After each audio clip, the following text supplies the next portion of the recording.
Hello, welcome to class. My name is Benin and I'm a British English teacher.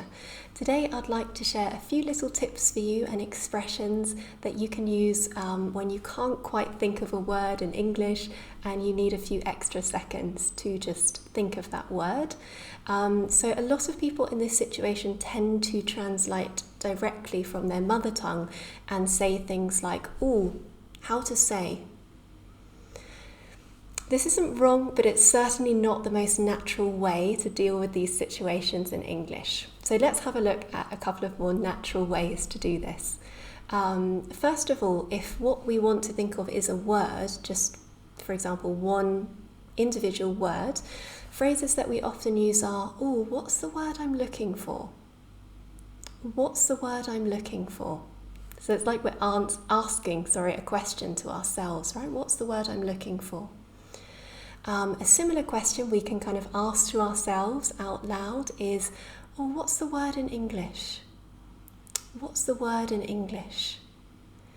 And finally, if we're so close to that word, we know it, but it's just not coming to our mind, we often say, "Oh, it's on the tip of my tongue. It's on the tip of my tongue," meaning it's there, but it's just not coming out right now, but I know it. So those are for just one word.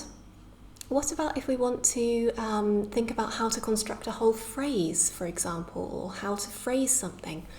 Well, our common phrases we often use in this situation are, "How can I put it?" Or "How should I put it?" We often say in English at the end, "How should I put it in English? I'm not sure." Very similar here would also be, "Or how should I phrase it?" Or "How can I phrase it in English?" So similar thing. And that's all. Those are the tips. So if it's a word, we can say things like, "Oh, what's the word I'm looking for? It's on the tip of my tongue. What's the word in English?" And if it's a longer phrase, we can say, "How can I put it? How should I put it? Or how should I phrase it?" rather than how to say. I hope that's really helpful for you. Let me know if you're using these phrases and hope to see you soon. Thank you.